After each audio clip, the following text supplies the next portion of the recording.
فعاشروهن بالمعروف سبحان ربك رب العزة عما يصفون وسلام على المرسلين والحمد لله رب العالمين اللهم صل على سيدنا محمد وعلى آل سيدنا محمد وبارك وسلم۔ دین اسلام دین فطرت ہے، اس کی ساری تعلیمات فطرت کے عین مطابق ہیں۔ اللہ رب العزت نے مرد کو اور عورت کو ہر وہ نعمت دی جو اس کے فرض منصبی کے لیے ضروری تھی۔ اگر آپ غور کریں تو شیر کو اللہ نے ایسے دانت دیے ہوتے ہیں کہ اس کے لیے گوشت کھانا آسان ہوتا ہے۔ گائے اور بھینس کو اللہ نے ایسے دانت دیے ہوتے ہیں کہ ان کے لیے چارہ کھانا آسان ہوتا ہے، اور انسان کو اللہ تعالیٰ نے ایسے دانت دیے کہ اس میں گائے کے دانتوں سے بھی مشابہت ہے اور شیر کے دانتوں سے بھی مشابہت ہے۔ تو انسان سبزی بھی کھاتا ہے، گوشت بھی کھاتا ہے۔ تو تینوں کی بناوٹ پر غور کرنے سے پتہ چلتا ہے کہ جس کی جو ضرورت تھی اللہ نے اس کے مطابق ہی اس کے جسم کی بناوٹ کی۔ اسی طرح مرد اور عورت دو الگ الگ شخصیتیں ہیں۔ مرد کو اللہ رب العزت نے گھر کے باہر کی ذمہ داریوں کو پورا کرنے کے لیے پیدا کیا، اور عورت کا دائرہ کار گھر کے اندر بنایا۔ اس لیے دونوں کے جسم کی ساخت بھی اسی کے مطابق بنائی گئی۔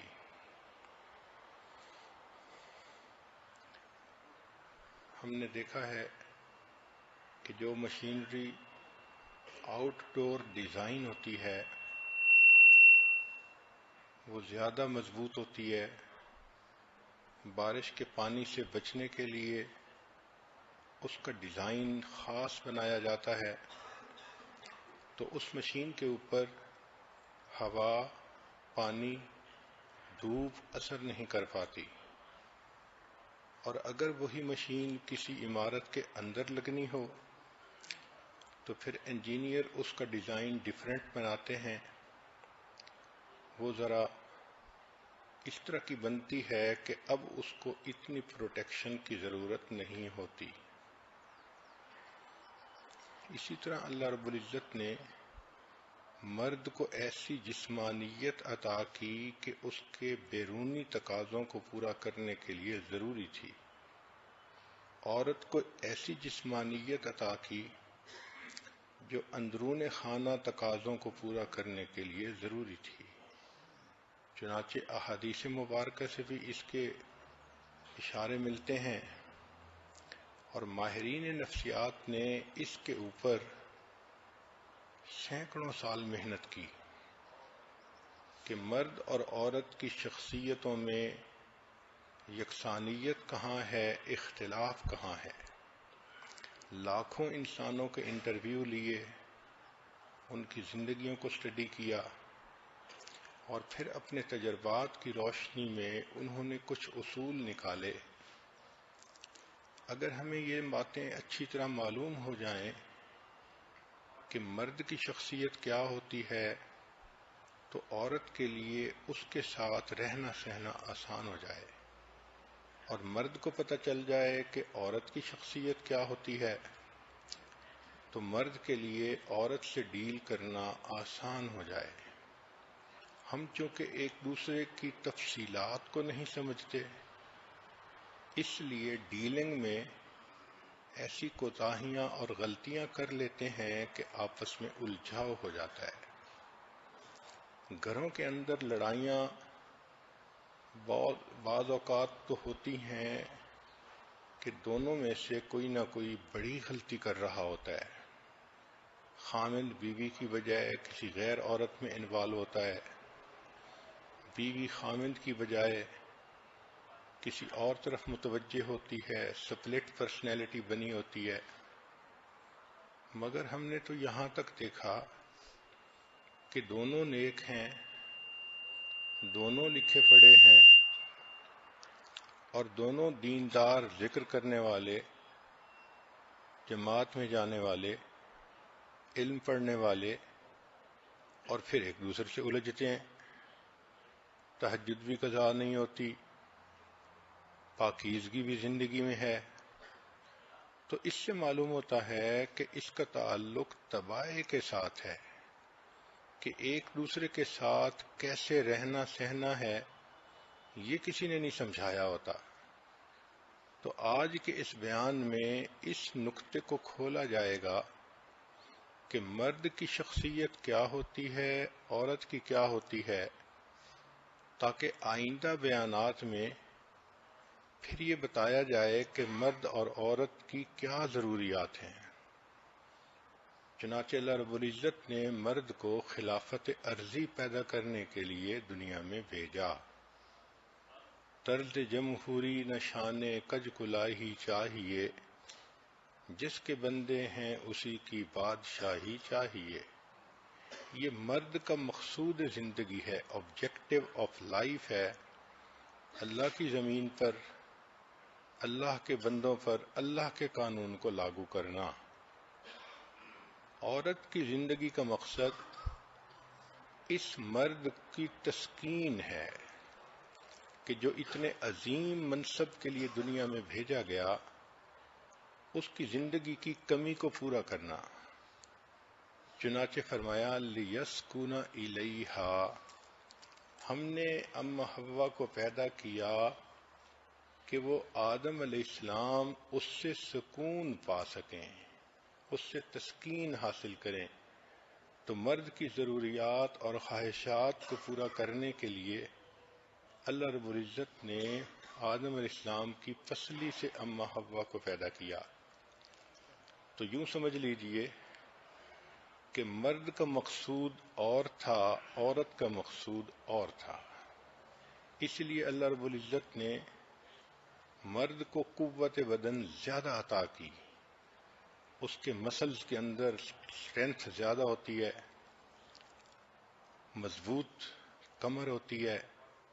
ہم نے تو دیکھا کہ کام کرنے والے لوگ 2.5 من وزن کی بوری ایک ہاتھ سے اٹھاتے ہیں اور اس کو 3 میٹر دور پھینک دیتے ہیں. اس کے بالمقابل اللہ نے عورتوں کو بدن کی نزاکت زیادہ عطا فرمائی. کہنے والے نے کہا ناز کی اس کے لب کی کیا کہیے، پنکھڑی ایک گلاب کی سی ہے. تو عورت کی اس جسم کی ساخت ہی اور طرح کی. چنانچہ ایک کتاب میں پڑھا کہ جو ماڈل مس یونیورس بنی، اس کے سر کی کا گھیراؤ بڑا تھا اور اس کی کمر کا گھیراؤ اس سے چھوٹا تھا. اب اتنی پتلی کمر پر تو 10 کلو کا وزن بھی بہت ہوتا ہے. تو مرد کی جسم کی ساخت قوت کے ساتھ، عورت کے جسم کے ساتھ نزاکت کے ساتھ. مرد کو اللہ تعالیٰ نے رف اینڈ ٹف ڈیزائن بنایا ہے. یہ سخت جان ہوتا ہے، مختلف حالات میں، موسم میں یہ اپنی ذمہ داریوں کو، ڈیوٹی کو نبھاتا ہے. عورت کی شخصیت میں اللہ رب العزت نے سوفسٹیکیشن رکھی ہوتی ہے. چنانچہ یہ گھر کے اندر رہنے کے لیے زیادہ موزوں ہے. مرد کو اللہ تعالیٰ نے وقار دیا ہوتا ہے، گریس دی ہوتی ہے. آپ اگر دیکھیں شیر کو، تو جس کی شیر کی مین ہوتی ہے وہ کتنا باوقار لگتا ہے آتے ہوئے، ایک ہیبت ہوتی ہے اس کے اندر. اسی طرح مرد کو بھی اللہ رب العزت نے ایسا ہی بنایا. چنانچہ قرآن مجید میں ہے کہ عورتوں نے جب یوسف علیہ السلام کو دیکھا تو کہا ان ھذا الا ملک کریم، یہ تو کوئی بہت کریم فرشتہ معلوم ہوتا ہے. تو مرد کو اللہ رب العزت نے گریس عطا کی، وقار عطا کیا. اس کے بالمقابل اللہ نے عورت کو حسن عطا کیا، بیوٹی عطا کی، نوک پلک. اس کو بیوٹی کہتے ہیں، اس لیے قرآن مجید میں فرمایا وَلَوْ أَعْجَبَكَ حُسْنُهُنَّ، تمہیں ان کا حسن ہی کیوں نہ متعجب کر دے. تو عورت کے لیے حسن کا لفظ استعمال ہوا اور مرد کے لیے گویا وقار کا لفظ استعمال ہوا. اسی لیے عورت کی شخصیت کے اندر نوک پلک کا معاملہ زیادہ ہوتا ہے. چنانچہ ایک کھیرے بیچنے والا شخص تھا، پتلے پتلے کھیرے تھے. تو بیچنے کے لیے اس نے اسٹریٹجی یہ بنائی کہ آواز لگانے لگا کہ لیلا کی انگلیاں لے لو، لیلا کی انگلیاں لے لو. اب لوگ جب یہ صدا سننے لگے تو انہوں نے خوب کھیرے خریدنے شروع کر دیے. اب ان کے قریب ہی ایک دوسرا بندہ تھا، ریڑھی لگائی ہوئی تھی اور وہ ککڑی بیچ رہا تھا. یہ ککڑی ذرا پتلی بھی ہوتی ہے اور گول سی بھی ہوتی ہے. اس کو سمجھ نہ آئے کہ میں اس کو کیسے بیچوں. اس نے صدا لگانی شروع کر دی مجنوں کی پسلیاں لے لو. چنانچہ تھوڑی دیر میں ان دونوں کا سامان آسانی کے ساتھ بک گیا. مرد کا جسم اللہ نے ایسا بنایا ہوتا ہے کہ اس کے لیے حرکت بدن لازمی ہوتی ہے. اس لیے کہ مرد نے گھوڑ سواری کرنی ہوتی ہے، گیمز کھیلنی ہوتی ہیں، کشتی کرنی ہوتی ہے، جاگنگ کرنی ہوتی ہے. اللہ کے راستے میں اس نے اپنے بدن کو استعمال کرنا ہوتا ہے. اس لیے اس کا کولیسٹرول کنٹرول کرنے کے لیے اس کو ورزش کرنی ضروری ہے. جبکہ عورت کا جسم اللہ نے ایسا بنایا کہ اس کو بہت زیادہ حرکت کرنے کی ضرورت نہیں. تھوڑی سی ایکسرسائز بھی اس کے کولیسٹرول کو کنٹرول کرنے کے لیے کافی ہوتی ہے. چنانچہ گھر میں کپڑے دھونا، آٹا گوندھنا، چکی پیسنا، اتنی ہی ایکسرسائز ہی اس کی زندگی کے لیے کافی رہتی ہے. پھر مرد کے اندر اللہ نے قوت برداشت زیادہ رکھی ہے. عموماً سخت مزاج ہوتا ہے، صدمے برداشت کر جاتا ہے، بڑے بڑے مشکل حالات میں سے نبھا کر جاتا ہے. حتیٰ کہ قریب ترین کوئی عزیز فوت ہو جائے تو اپنے کندھوں پہ جنازہ اٹھا کر جاتا ہے اور قبرستان میں اس کو قبر میں اپنے ہاتھوں سے دفن کر دیتا ہے. عورت کو اللہ نے قوت برداشت کم دی، نازک مزاج ہوتی ہے، جلدی پریشان ہوتی ہے. بالفرض اگر شریعت ماں کو حکم دیتی کہ تم اپنے بچوں کو خود دفن کیا کرو تو ہمارا تو یہ خیال ہے کہ ماں بیٹے کو دفن کرتے ہوئے خود بھی ساتھ ہی دفن ہو جاتی. تو قوت برداشت مرد میں زیادہ مگر عورت میں اس سے نسبتاً کم ہوتی ہے. پچھلے دنوں ایک خاتون نے فون کیا، کہنے لگی کہ میں نے ابھی ایک ریسرچ پڑھی ہے کہ آج کل مردوں کی جو ایوریج عمر ہے وہ تھوڑی ہے اور عورتوں کی ایوریج عمر زیادہ ہے.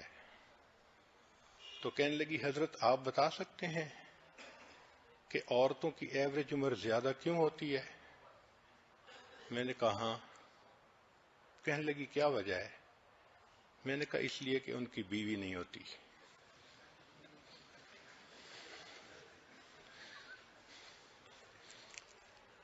اللہ رب العزت نے مردوں کو رحمانیت کا مظہر بنایا ہے اور اللہ رب العزت نے عورت کو رحیمیت کا مظہر بنایا ہے. مرد کو دیکھیں تو رحمان کی صفت جھلکتی ہے، شفقت بھی ہوتی ہے، محبت بھی ہوتی ہے، مگر اولاد کی تربیت کے لیے مرد کو اللہ رب العزت نے ایک جلال بھی دیا ہے۔ اس لیے بچے ماں کو تو اللہ میاں کی گائے سمجھتے ہیں، مگر باپ سے ذرا جھجکتے ہیں۔ ماں کو اللہ رب العزت نے محبت و پیار کا پتلا بنایا ہوتا ہے۔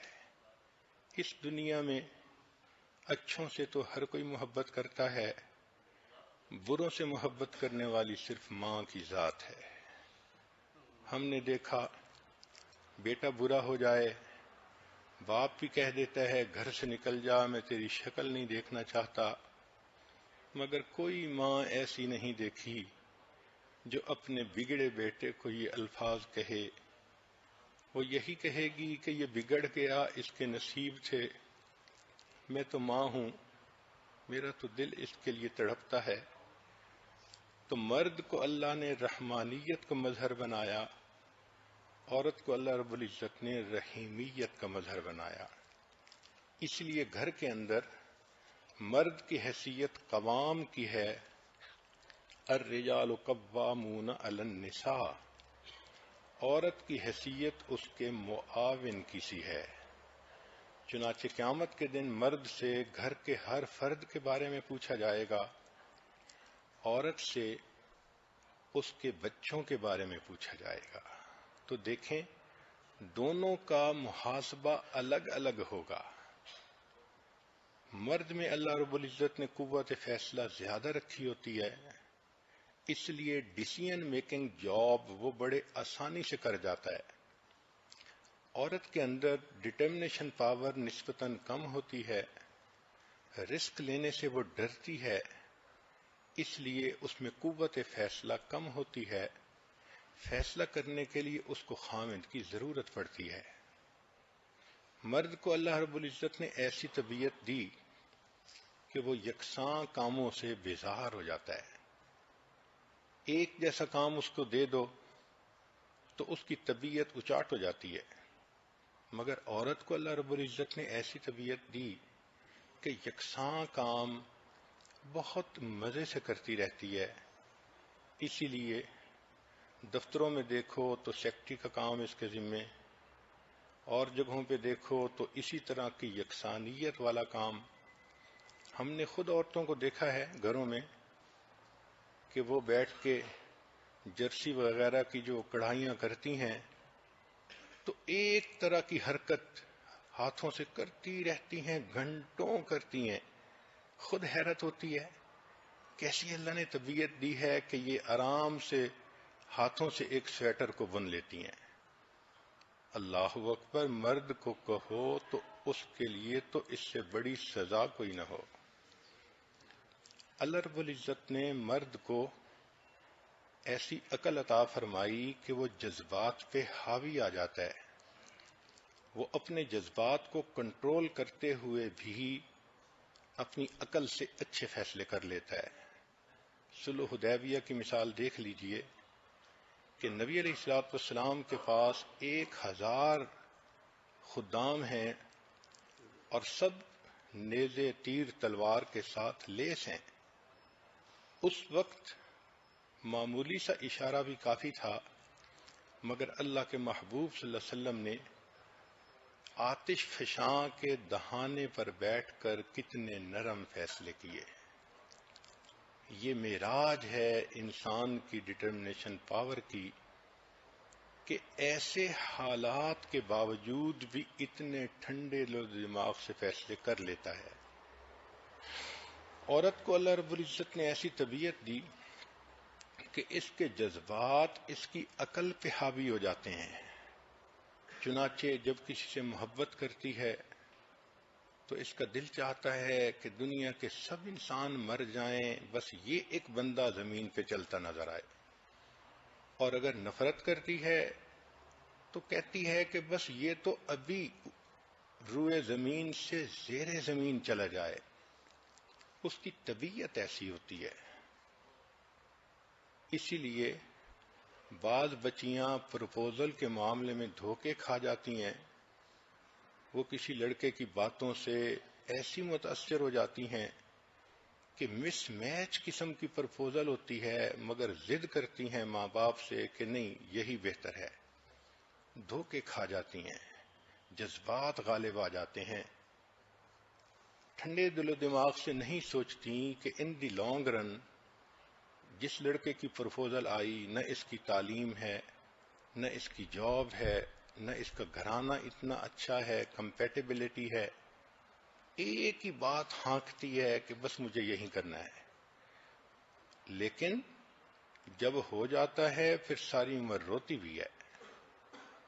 تو اس کے جذبات عام طور پر اس کی عقل پہ حاوی ہوتے ہیں، شاید اس لیے شریعت نے اس کو ناقصات العقل کہا، ورنہ عورتیں تو اتنی ذہین ہوتی ہیں کہ آج کل تو اسکولوں میں، کالجوں اور یونیورسٹیوں میں ان کا جی پی اے زیادہ ہوتا ہے بنسبت لڑکوں کے، تو عقل کی اس لحاظ سے تو کمی نہیں ہوتی، مگر ناقصات العقل والدین جو کہا تو وہ اس لیے کہ جذبات ان پر غالب آ جاتے ہیں، پھر وہ ناقص فیصلے کر جاتی ہے۔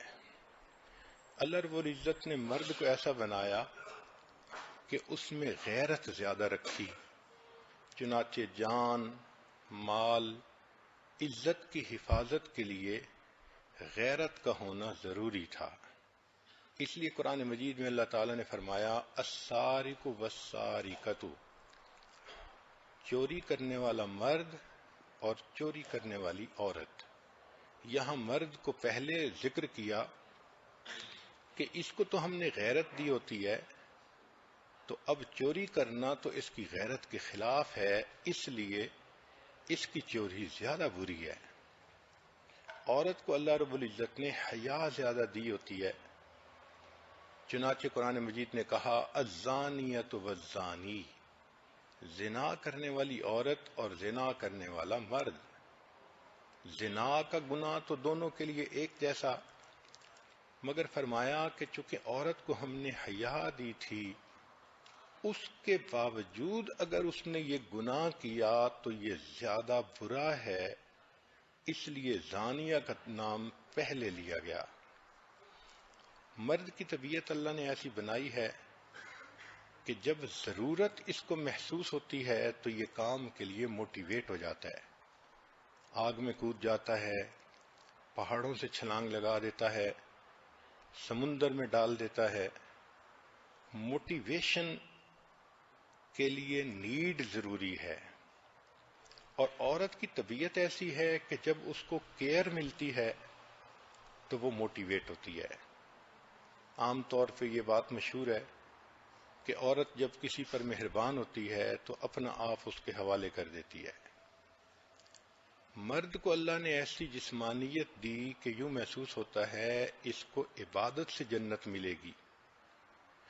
اس لیے مردوں کی زندگیوں کو دیکھیں تو عشاء کے وضو سے فجر کی نماز، مراقبے، چلہ کشی، رات کو اللہ کی عبادت میں اٹھنا، اور حدیث پاک سے بھی پتہ چلتا ہے کہ اللہ اس بندے پر فخر کرتے ہیں فرشتوں کے سامنے جو تہجد کی نماز پڑھ رہا ہوتا ہے، جبکہ خوبصورت دل میں گھر کرنے والی بیوی اس کے پاس موجود ہوتی ہے۔ تو دیکھیں خوبصورت بیوی پاس موجود ہے، لیکن اللہ کی محبت نے اس بندے کو مصلی پہ کھڑا کر دیا، اللہ کو اس کا عمل اتنا پسند آیا کہ فرشتوں پر فخر فرمایا۔ اس لیے حدیث میں آتا ہے کہ نبی علیہ الصلوۃ والسلام عائشہ صدیقہ رضی اللہ عنہا کے ساتھ بستر میں لیٹے ہوئے تھے، فرمایا ذرینی اتعبد ربی، عائشہ چھوڑ میں اپنے رب کی عبادت کرتا ہوں۔ تو محبوب صلی اللہ علیہ وسلم نے وضو فرمایا، مصلی پر تلاوت فرمائی، اور صبح تک آپ صلی اللہ علیہ وسلم کی مبارک آنکھوں سے آنسو کی رم جھم برستی رہی۔ عورت کو اللہ رب العزت نے ایسا بنایا کہ لگتا ہے کہ اس کو اللہ رب العزت خدمت کے ذریعے سے جنت عطا فرمائیں گے، چنانچہ اس میں اگر فرما برداری ہو، نیکوکاری ہو، پرہیزگاری ہو، حدیث پاک میں آتا ہے کہ جو عورت فرائض کو پورا کرنے والی ہو اور اس حال میں مرے کہ اس کا خامند اس سے خوش، تو جنت کے جس دروازے سے چاہے وہ جنت میں داخل ہو سکے گی۔ تو دیکھیے پیرامیٹر ہی اور ہے، مرد کو عبادت کے پیرامیٹر سے ناپا تولا جائے گا، عورت کو خدمت کے پیرامیٹر سے ناپا تولا جائے گا۔ اس لیے مرد کے اندر مجاہدوں کی معراج ہوتی ہے، عورت کے اندر وفاؤں کی معراج ہوتی ہے۔ عورت زندگی میں دو آقاؤں کی فرما برداری کرتی ہے، ایک خاوند کہ وہ بھی آقا بنتا ہے اس کا، اور ایک پروردگار حقیق کی کہ مالک و خالق ہے۔ تو اللہ کی بھی فرما برداری کرنا، خاوند کی بھی فرما برداری کرنا، اس وجہ سے خدمت کی وجہ سے اس کے لیے جنت کے دروازے کھول دیے جاتے ہیں۔ مرد کی زندگی کے اعمال کو دیکھیں تو شکر کی جھلک نظر آتی ہے، نعمتیں ہوتی ہیں۔ نبی علیہ السلام نے بھی ارشاد فرمایا افلا اکون عبدا شکورا۔ داؤد علیہ السلام نے فرمایا رب اوزعنی ان اشکر نعمتک التی انعمت علی وعلی والدی، یا سلیمان علیہ السلام نے فرمایا۔ تو مرد کے اندر شکر کی جھلک ہوتی ہے، عورت کے اندر صبر کی جھلک ہوتی ہے۔ عورت کو دیکھو تو بیچاری ماتحت ہے، بیٹی ہے تو باپ کی ماتحت ہے، بہن ہے تو بھائی کی مان کے چلو، بیوی ہے تو خاوند کی مان کے چلو، ساری عمر اس کی ماتحتی میں گزرتی ہے۔ پھر بچوں کی پرورش تو مستقل ایک صبر آزما کام ہے، تو صبر ہی صبر کرنا پڑتا ہے۔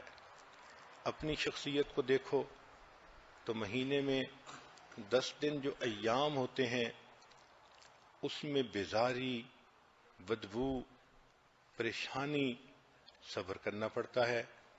ویسے دیکھو تو پردے میں رہو، اگر باہر نکلو تو گرمی ہے، پسینہ ہے، مگر اللہ کی بندی برقعے کے اندر ہے اور یہ سب تنگی برداشت کر رہی ہے۔ گھر میں ہے تو چار دیواری کے اندر قید کی زندگی گزار رہی ہے۔ تو عورت کی زندگی کو دیکھیں تو آپ کو ہر طرف صبر ہی صبر نظر آئے گا، مرد کی زندگی کو دیکھیں تو آپ کو ہر طرف شکر کی جھلک نظر آئے گی۔ اس لیے اللہ نے مرد کی طبیعت ایسی بنائی کہ اس کے اندر گول اچیومنٹ امپورٹنٹ ہوتی ہے۔ مرد جو اپنا ایک آبجیکٹو بنا لیتا ہے اس کو ہر حال میں اچیو کر کے دکھاتا ہے۔ ایک بات ذہن میں رکھیں کہ یہ جو باتیں کی جا رہی ہیں یہ جنرل ہیں، عمومی طور پر، ورنہ ایسے بھی مرد ہوتے ہیں قوت ارادی کمزور، ایسے بھی مرد ہوتے ہیں بدن کمزور، عقل کمزور، مگر جنرل ایک کمپیریزن جو قرآن و حدیث اور مختلف ماہر نفسیات کی سٹڈیز سے سامنے آتا ہے، اس کو سامنے رکھ کے جنرل بات کی جا رہی ہے۔ چنانچہ مرد اگر کسی مقصد کو طے کر لے تو زندگی کی بازی لگا دیتا ہے۔ بقی الدین ابن مخلد رحمۃ اللہ علیہ 20 سال کی عمر ہے، اپنے گھر سے نکلے کہ میں امام احمد بن حنبل رحمۃ اللہ علیہ کے پاس جا کر حدیث کا علم حاصل کروں گا۔ راستے میں جہاز رستہ بھٹک گیا، پیسے بھی ختم ہو گئے، کپڑے بھی میلے کچیلے، بیمار بھی ہو گئے۔ اس حال میں بغداد پہنچے کہ بہت زیادہ بیماری کا غلبہ تھا، کمزوری تھی۔ ایک کمرہ کرائے پر لیا، پتہ کیا تو امام احمد بن حنبل کو گھر میں قید کیا گیا تھا اور ان کے درس پر پابندی لگا دی گئی تھی۔ اب یہ پریشان کہ میں تو ہزاروں میلوں کا سفر کر کے آیا اور میں تو اپنے شیخ سے حدیث مبارکہ پڑھ ہی نہیں سکتا۔ تو انہوں نے ایک طریقہ نکالا کہ فقیر کا بھیس اپنا لیا، ہاتھ میں کشکول پکڑ لیا، پھٹے کپڑے پہن لیے، اور جب اپنے کمرے سے نکلے تو باہر نکل کر آواز لگانی شروع کر دی، اجرکم علی اللہ۔ اس زمانے میں فقیر پیسے کا سوال نہیں کرتے تھے، بس اتنا کہہ دیتے تھے اجرکم علی اللہ، تو سون دینے والے سمجھ جاتے تھے کہ ضرورت مند ہے تو وہ دے دیتے تھے۔ یہ صدا لگاتے لگاتے امام احمد بن حنبل رحمۃ اللہ علیہ کے دروازے پر گئے، اونچی صدا لگائی۔ امام صاحب نکلے، چاہتے تھے کہ کوئی درہم دینار اس کے کاسہ گدائی میں ڈال دیں۔ اس وقت انہوں نے کہا کہ حضرت، میں مال کا سائل نہیں، میں حدیث کا طالب ہوں، اس لیے مجھے آپ حدیث پڑھائیے۔ حضرت نے فرمایا کہ میرے اوپر پابندی ہے، اگر پولیس دیکھے گی مجھے اور تمہیں باتیں کرتے تو ہم دونوں کو سزا ملے گی۔ کہنے لگے حضرت، میں نے یہ بھیس اپنایا اسی لیے کہ میں صدا لگاتا لگاتا سارا دن شہر میں پھروں گا، ایسے وقت میں آپ کے دروازے پر پہنچوں گا کہ جب لوگ گلیوں میں کم ہوتے ہیں، آپ اسی پیسے کو لے کے دروازے پر آئیے گا، اگر کوئی بندہ نظر آ جائے تو وہ پیسہ ڈال دیجئے گا، اگر نہ آئے تو مجھے 2-4 حدیثیں سنا دیجئے گا، میں سنتے ہی ان کو یاد کر لوں گا، میرے لیے اتنا سبق کافی ہے۔ 1 سال تک یہ بھیک مانگتے رہے اور اس صورت میں یہ اپنے استاد سے روزانہ چند حدیثیں پڑھتے رہے۔ تو جب ایک کمٹمنٹ کر لیتا ہے مرد تو پھر گول اچیومنٹ وہ کر کے دکھا دیتا ہے۔ عورت کی طبیعت اللہ نے ایسی بنائی کہ اس میں شیئرنگ کی عادت بہت ہوتی ہے، چنانچہ بات اس کے دل میں نہیں رہ سکتی بتائے بغیر۔ کیوں؟ کہ اس کو اللہ نے گھر میں وزیر بنایا، تو اب گھر کی ہر بڑی اور چھوٹی بات وہ اپنے خامن سے شیئر کرنا اپنی ضرورت سمجھتی ہے۔ اگر اللہ اس کو ایسا نہ بناتے تو یہ تو گھر کسی کا بساتی، من میں کسی کو بساتی۔ تو اللہ نے طبیعت ایسی بنا دی کہ یہ بات بیچاری رکھ نہیں سکتی، اس لیے 2 عورتیں ملتی ہیں تو تھوڑی دیر میں یہ بھی بتا دیتی ہیں کہ میری گود میں کیا ہے، اور یہ بھی بتا دیتی ہیں میرے پیٹ میں کیا ہے، میرا خامند ایسا، میری ساس ایسی، میری نند ایسی۔ 5 منٹ میں ایسا حدو دربہ کھینچ دیتی ہیں کہ اگلے بندے کو سمری مل جاتی ہے۔ تو طبیعت اللہ نے شیئرنگ والی بنائی ہے، اس لیے جو عقل مند خامد ہوتے ہیں وہ بیوی کی رپورٹ کو خود سن لیتے ہیں تاکہ یہ کسی اور سے بات کرنے کی ضرورت ہی محسوس نہ کرے۔ مرد کو اللہ رب العزت نے ایسا بنایا کہ یہ بس ضرورت محسوس کرتا ہے کسی چیز کی تو اس کو کرتا ہے۔ مثلا کپڑے ہیں تو ضرورت کے مطابق پہنے گا، اس لیے مردوں میں یونیفارم ہوتی ہے، فوج کی یونیفارم، پولیس کی یونیفارم، کسٹم والوں کی یونیفارم، دفتروں میں دیکھو تو سب کی یونیفارمز ہوتی ہیں، یہ ان کی طبیعت کا اثر ہے۔ عورت کو دیکھو تو اس کے اندر اللہ نے نوولٹی بنائی ہوتی ہے، چنانچہ اس میں جدت ہوتی ہے۔ اب اس کو دیکھو تو ماشاء اللہ کیا فیشن، کیا ڈیزائن، کیا کلر میچنگ، سبحان اللہ۔ کہنے والے نے کہا وجود زن سے ہے تصویر کائنات میں رنگ۔ یہ جو پکے مکان، خوبصورت فرنیچر، اچھی گاڑیاں، اچھے کپڑے، یہ سب عورت کی برکتیں ہیں۔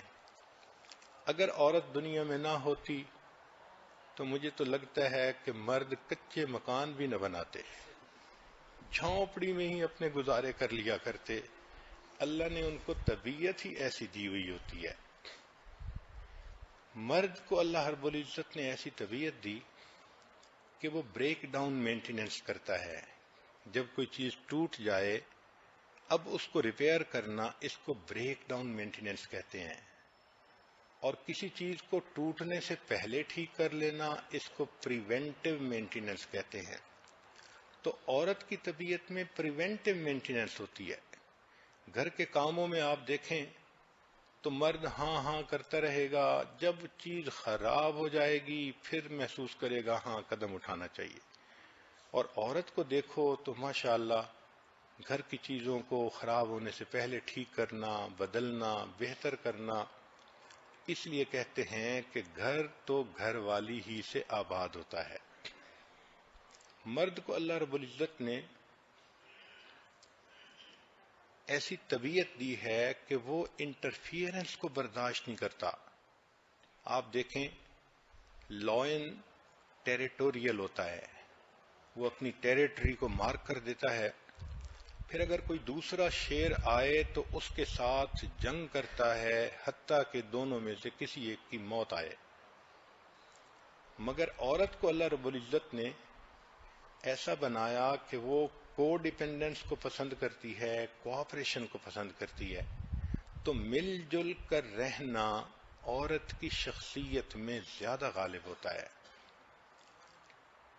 مرد کو اللہ نے ایسا بنایا کہ کسی سے مدد مانگنا اس کو برا محسوس ہوتا ہے، یہ اپنی خودداری کے خلاف سمجھتا ہے. اس کی میں برداشت نہیں کرتی کہ کوئی مجھ پہ ترس کھائے. جبکہ عورت کو اللہ نے ایسا بنایا ہے کہ وہ ہیلپ لینے کو زندگی کا نارمل عمل سمجھتی ہے. چنانچہ بیٹی ہوتی ہے تو اس کو باپ کی ہیلپ چاہیے، بہن ہوتی ہے تو بھائی کی چاہیے، خامند ہوتی جب بیوی ہوتی ہے تو خامند کی چاہیے، اور ماں ہوتی ہے تو اولاد کی چاہیے. طبیعت ہی اللہ نے اس کی ایسی بنائی کہ اس کے لیے یہ چیز نارمل ہوتی ہے. مرد اپنے دل کو کسی کے سامنے کھول دے یہ ایک بہت مشکل کام ہوتا ہے، اس لیے وہ اپنے عیب نہیں بتاتا کسی کو. حتیٰ کہ ہمارا تو یہ تجربہ ہے کہ اپنے شیخ کو بھی خط لکھتا ہے تو آدھی بات لکھتا ہے آدھی گم کر جاتا ہے، پھر read in between the line والا کام شیخ کو کرنا پڑتا ہے کہ بھئی اصل معاملہ کیا ہے. تو اپنا عیب بتانا اس کے لیے ایک مصیبت. عورت کی طبیعت اللہ نے ایسی بنائی کہ دل کو کھول دینا اس کے لیے ایک نارمل سی چیز ہے، اس لیے اپنے خامند کو پہلی غلطیاں بھی بتا دیتی ہے، موجودہ غلطیاں بھی بتا دیتی ہے. مرد کو اللہ رب العزت نے ایسا بنایا کہ وہ کریٹیسائزنگ کو بہت برا سمجھتا ہے. میں اسے سمجھوں ہوں دشمن جو مجھے سمجھائے ہے. چنانچہ اگر کوئی اس کو نصیحت کر دے تو یہ برا منا جاتا ہے.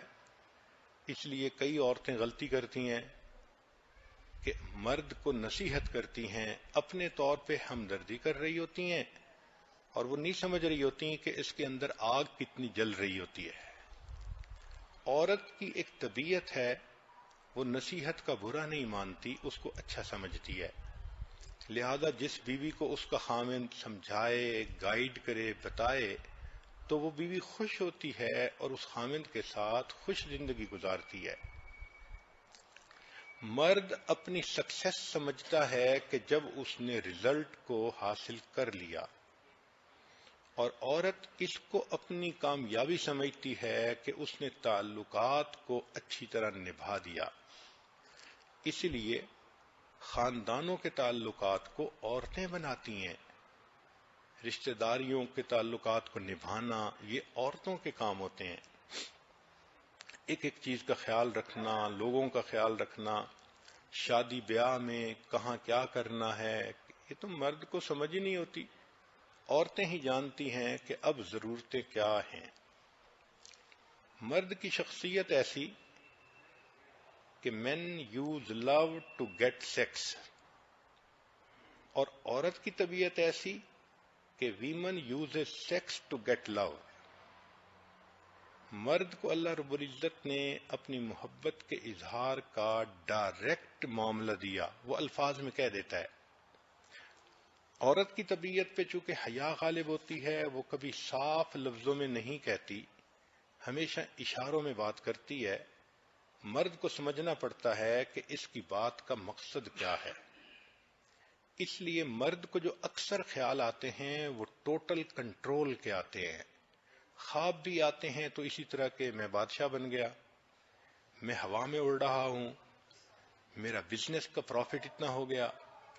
تو مرد کے خواب اسی طرح کے ہوتے ہیں، اور عورت کے خواب رشتہ داروں میں بچوں کے خواب ہوتے ہیں اور گھر کے لوگوں کے متعلق خواب ہوتے ہیں۔ ہم نے اپنی زندگی میں دیکھا کہ ہماری والدہ صاحبہ کو اکثر و بیشتر خواب آتا تھا میرا فلاں بیٹا پریشان ہے، اور وہ میرے بھائی سے کہتی تھیں پتہ کرو تمہارا بھائی دوسرے شہر میں ہے، اور واقعی جب پتہ کیا جاتا تھا تو کوئی نہ کوئی اس کی وجہ ہوتی تھی۔ کبھی کہتی تھی میں نے خواب میں دیکھا ہے میری فلاں بیٹی بیمار ہے، پتہ کرو، پتہ کرتے تھے تو واقعی بیمار ہوتی تھی۔ میں نے اپنی زندگی میں اپنی والدہ کو کئی 100 مرتبہ خواب سناتے ہوئے دیکھا جو سچے تھے اور وہ بچوں سے متعلق ہوتے تھے۔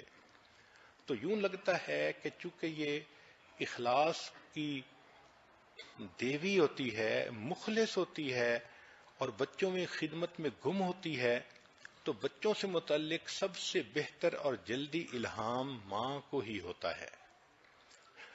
تو مرد کے خواب اور طرح کے، عورت کے خواب اور طرح کے۔ یوں سمجھ لیجئے قصہ کوتا کہ مرد کی لائف گول اورینٹڈ ہوتی ہے، عورت کی لائف ریلیشن شپ اورینٹڈ ہوتی ہے۔ چنانچہ ایک مرتبہ ایک کپل تھا، ان کی شادی ہوئی، مگر دونوں نے سوچا کہ ہم ایک کورس کر لیتے ہیں یونیورسٹی میں۔ اب اس کے لیے ان کو ٹیسٹ دینا تھا، تو دونوں میاں بیوی وہاں گئے تو انہوں نے کہا جی کہ آپ کو ایک کویسچن کا آنسر کرنا پڑے گا۔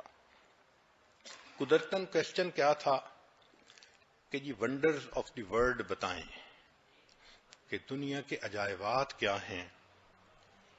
تو مرد نے اس کا جواب لکھا کہ ایجپٹ کے پیرامڈ، تاج محل، چائنا کی wall, great canyon, Panama canal, empire state building اور سینٹ پیٹر بیسیلیکا، یہ دنیا کے ونڈرز آف دی ورلڈ ہیں۔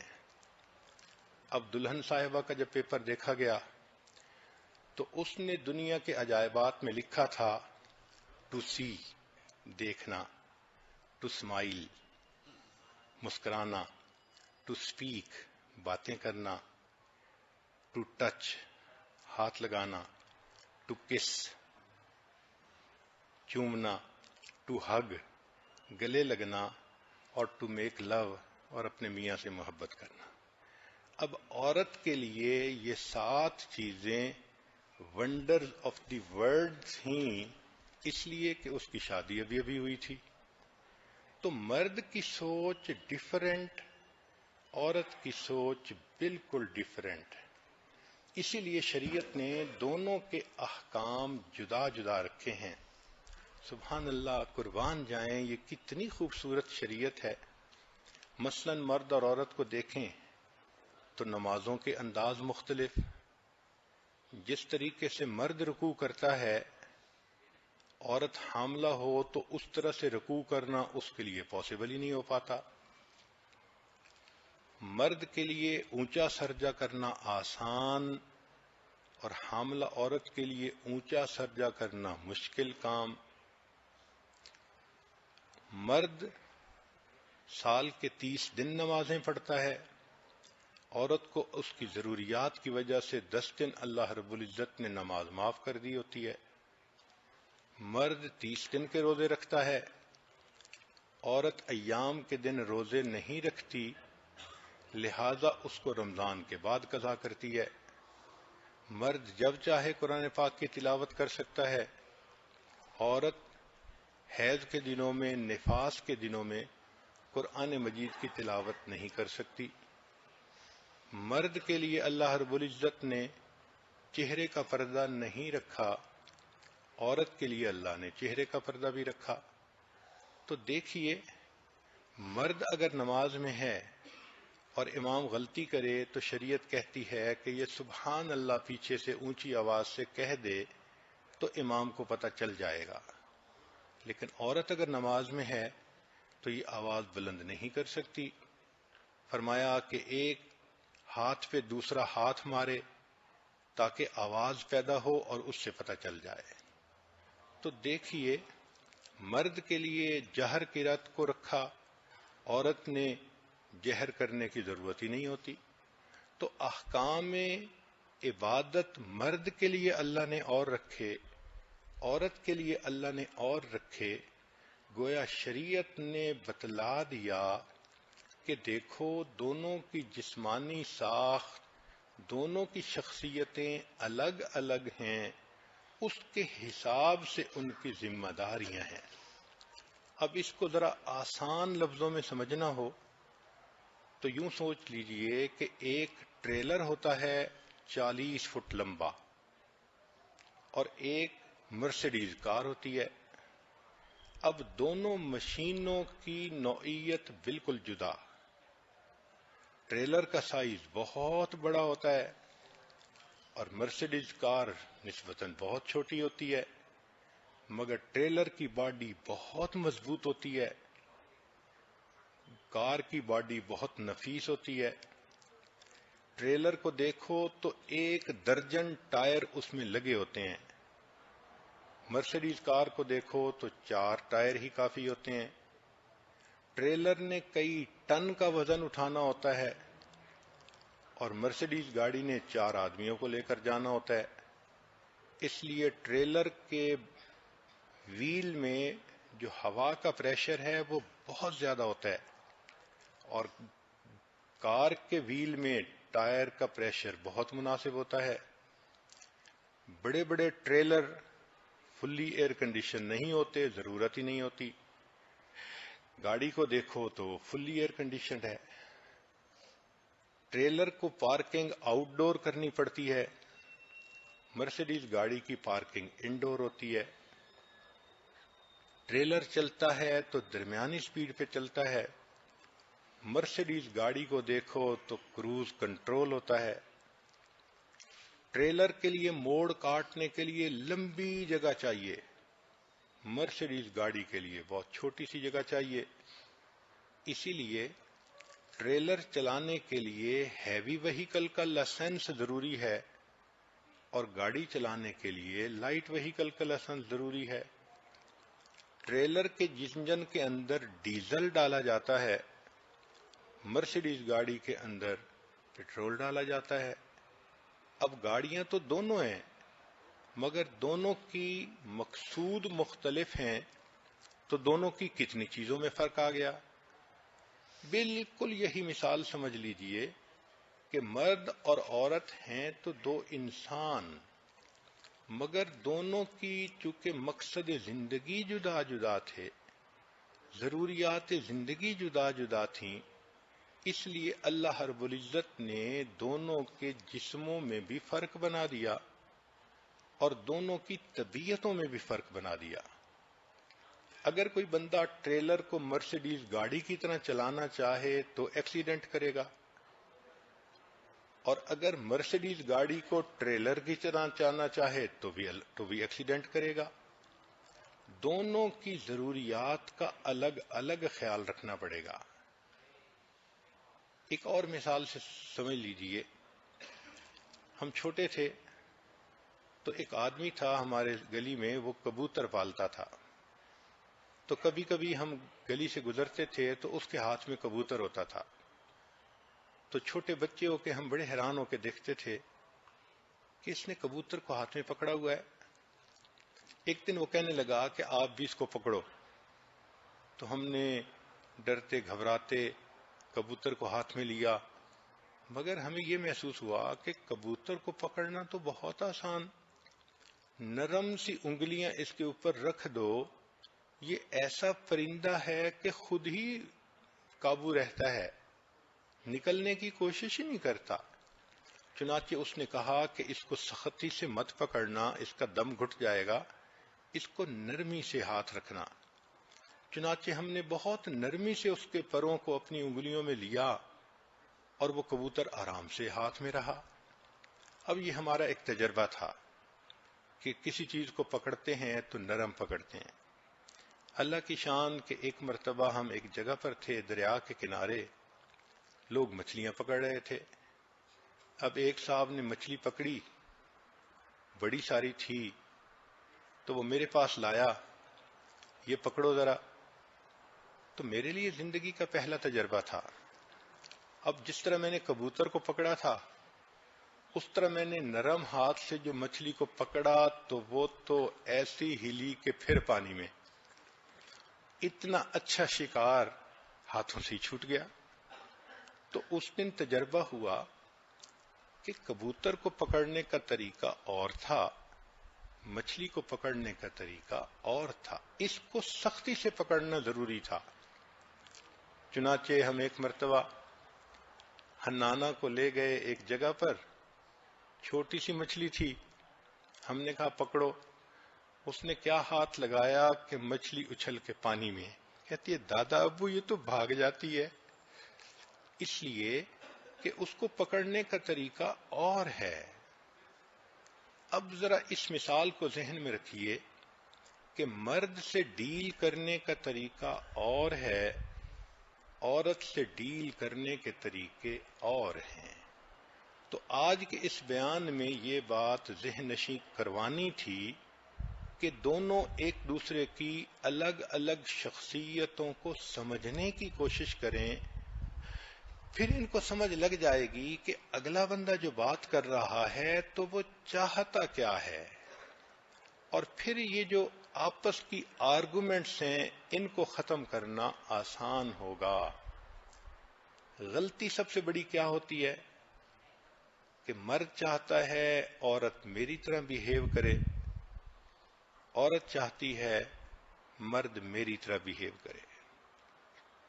اس لیے وہ ایک سینٹنس ہے کہ میرے خامند کو اینک چاہیے، he does not look the things my way۔ بھائی آپ عورت ہو تو آپ نقطہ نظر اور ہے، اور طریقے سے چیزوں کو دیکھو گی، وہ مرد ہے وہ اور نقطہ نظر سے دیکھے گا۔ کیا ضرورت ہے اس کو اینک پہنانے کی؟ سمجھنے کی کوشش کیجئے۔ اب گھروں کے اندر جو الجھنیں ہوتی ہیں ان کی ایک بنیادی وجہ کہ میاں بیوی ایک دوسرے کے مزاج کو نہیں سمجھتے، لہذا مرد کی خاموشی کا مطلب عورت اور نکالتی ہے، عورت کی بات کا مرد اور نتیجہ نکالتا ہے، حالانکہ دونوں they think differently, feel differently, perceive differently, react differently, respond differently, they appreciate differently and they love differently۔ تو اگر یہ چیز ذہن میں آ جائے کہ بھائی مختلف چیزوں کے درمیان فرق ہوگا تو پھر ایک دوسرے سے ڈیل کرنا، مل جل کے رہنا، محبت پیار سے رہنا، ایک دوسرے کے میسیجز کو سمجھنا یہ آسان ہو جائے گا۔ اگر نہیں سمجھتے تو میاں بیوی جو ہیں وہ ڈیمانڈنگ ہو جاتے ہیں، ریزنٹفل ہو جاتے ہیں، ججمنٹل ہو جاتے ہیں، انٹالرنٹ ہو جاتے ہیں، اور نیک دیندار لوگوں میں بھی ایک دوسرے کے ساتھ الجھاؤ پیدا ہو جاتا ہے۔ اس لیے حضرت اللہ عنہ سے کسی نے پوچھا تھا کہ ماذا نکاح، نکاح کیا ہے؟ انہوں نے فرمایا تھا لزوم و مہر، مہر لازم ہو جاتا ہے۔ فرمایا پھر ثم ماذا؟ اس نے کہا سرور و شہر، ایک مہینے کے مزے ہیں۔ انہوں نے کہا پھر؟ کہنے لگے غموم و دہر، ساری عمر کے غم ہیں۔ تو باقی اگر عام آدمی ایک دوسرے کی طبیعتوں کو نہ سمجھے پھر تو شادی اس کو ایسے ہی نظر آتی ہے۔ چنانچہ وہ لطیفہ ہے کہ دلہن کو تیار کیا، اس موقع پہ سارے گھر والے اس کی جدائی پہ رو رہے تھے، اور دلہا ہنستا ہوا آیا اپنے ماں باپ کے ساتھ کہ اس نے اپنی بیوی کو لے کے جانا تھا۔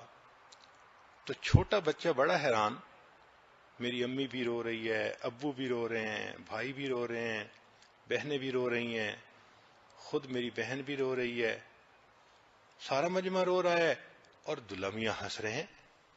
اس نے پوچھا ابو سارے رو رہے ہیں مگر یہ دلہا بھائی تو ہنس رہے ہیں. اس نے کہا بیٹا آج ہم سب روئیں گے پھر باقی ساری زندگی یہی روئے گا.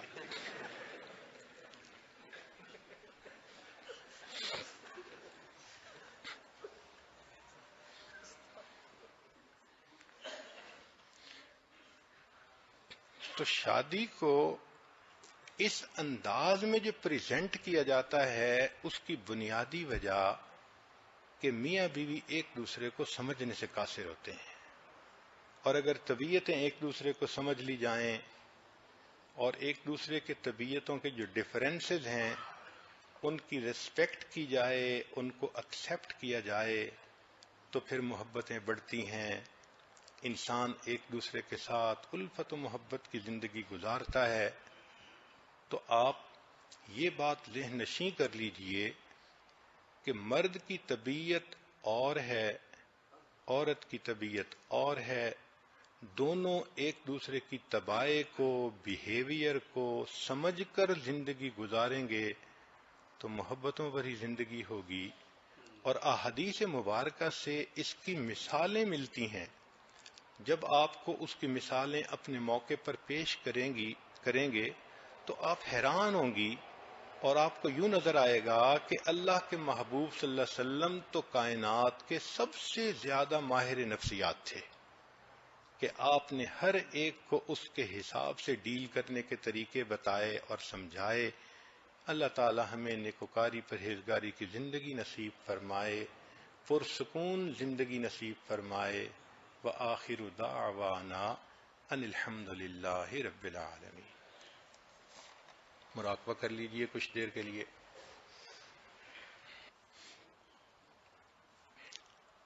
آنکھوں کو بند کر لیجئے، سر کو جھکا لیجئے. دنیا اور جو کچھ دنیا میں ہے اس سے ہٹ کٹ کے اللہ رب العزت کی یاد میں ڈوب جائیے. انسان جب اپنے اندر جھانکتا ہے اسے اپنی اصل تصویر نظر آتی ہے. اپنے من کے دریچے کو کھولیے، اپنی اصل تصویر کو دیکھیے.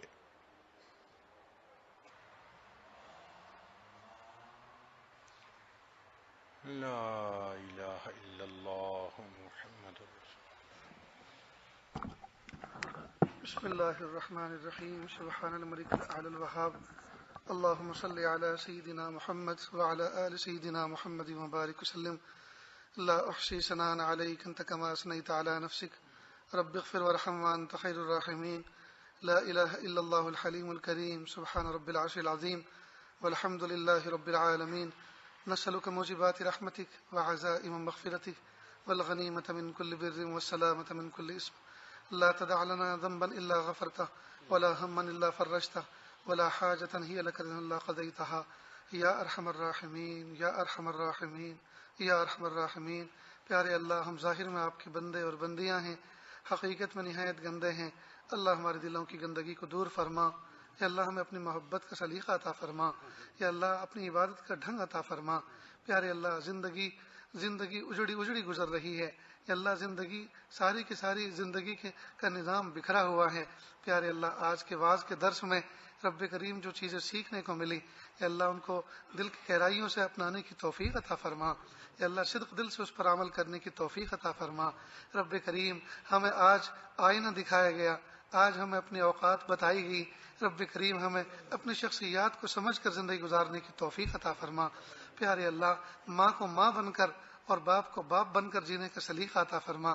رب کریم، ایک دوسرے کی نیک تمنائیں اور نیک خواہشات کا احترام کرنے کی توفیق عطا فرما.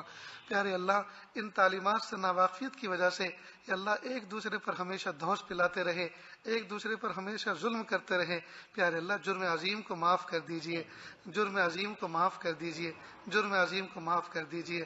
یا اللہ، بیٹی کو بہترین بیٹی اور بیٹے کو بہترین بیٹا بن کے زندگی گزارنے کی توفیق عطا فرما، خاوند کو بہترین خاوند اور بیوی کو شاندار بیوی بن کر زندگی گزارنے کی توفیق عطا فرما۔ پیارے اللہ آپ نے جن مقاصد کے لیے ان دونوں کے وجود کو وجود بخشا، یا اللہ ان کو اپنی اوقات میں رہنے کی توفیق عطا فرما، یا اللہ اپنی اہمیت کو سمجھنے کی توفیق عطا فرما۔ یا اللہ کتنے عظیم مقاصد آپ نے ان دونوں کو دیے ہیں، عورت کو کتنا عظیم مقصد کے لیے آپ نے پیدا فرمایا، مرد کے ذمے کتنے عظیم ذمہ داریاں آپ نے سپرد کی۔ یا اللہ آج تک ایک دوسرے پہ ٹال مٹول کرتے رہیں، ایک دوسرے پر اپنی ذمہ داریوں کو ڈالتے رہے رب کریم، اور اپنی نااہلی کا قصور ایک دوسرے پر منڈتے رہے۔ رب کریم معاف کر دیجئے، معاف کر دیجئے، پیارے اللہ معاف کر دیجئے۔ یا اللہ جو کچھ آج کے واعظ میں درس دیا گیا، یا اللہ عمل کی توفیق عطا فرما دیجئے۔ یا اللہ اس پر عمل نہ ہونے کی وجہ سے ہمارے گھر جو ہنستے کھیلتے گھر تھے وہ جہنم کا نمونہ بن گئے۔ یا اللہ ہم نے اپنی جنت کو جلا دیا، آگ لگا دی اپنی زندگی کے سکون کو۔ رب کریم دوبارہ زندگی کو تعمیر کرنے کی توفیق عطا فرما۔ یا اللہ دوبارہ اپنی زندگی اور عائلی زندگی کو اچھا بنانے کی توفیق عطا فرما۔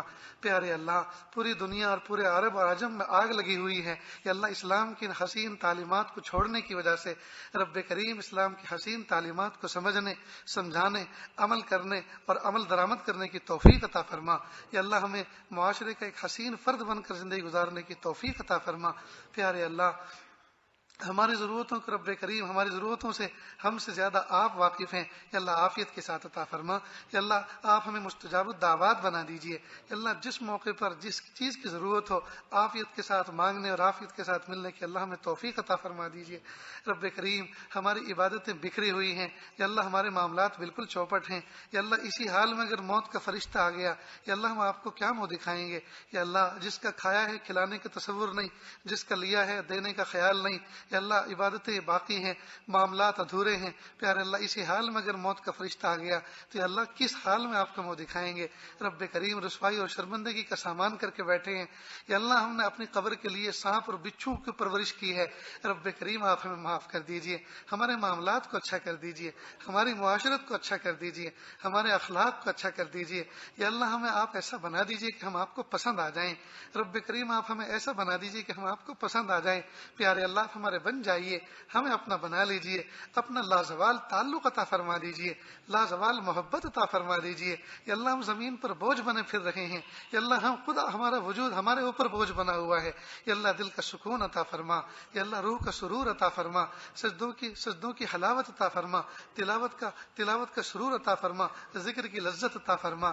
پیارے اللہ طاعت کا ذوق عطا فرما۔ رب کریم یہ ہماری ٹوٹی پھوٹی تمنائیں ہیں، پیارے اللہ پوری فرما دیجئے۔ رب کریم جس طرح سے ماں باپ اپنے چھوٹے چھوٹے بچوں کی چھوٹی چھوٹی تمنائیں پوری کر کے خوش ہو جاتے ہیں، پیارے اللہ آپ اپنے بندوں کی چھوٹی چھوٹی تمناؤں کو پورے کر کے خوش ہو جائیے۔ رب کریم رمضان مبارک کا آخری عشرہ ہے، یا اللہ یہ جہنم سے خلاصی اور چھٹکارے کا عشرہ ہے۔ اللہ جی عافیت کے ساتھ ہم نے جو اپنی زندگی کو جہنم بنا رکھا ہے، یا اللہ عافیت کے ساتھ اس جہنم سے بھی چھٹکارا عطا فرمائیے اور اچھی زندگی گزارنے کی توفیق عطا فرمائیے، اور وہ جہنم جو آپ نے مجرمین کے لیے بنائی ہے، یا اللہ اس سے بھی ہمارا چھٹکارا نصیب فرما دیجئے۔ یا اللہ اچھا بن کر زندگی گزارنے کی توفیق عطا فرما دیجئے۔ پیارے اللہ جو مانگا عطا فرما، جو مانگنے سے رہ گیا وہ بھی عطا فرما۔ اللہ جی مانگنا نہیں آتا، مانگنے کا ڈھنگ و سلیقہ عطا فرما۔ وصلی اللہ تعالی علی خیر خلقہ محمد و آلہ و اصحابہ اجمعین برحمتک یا ارحم الراحمین۔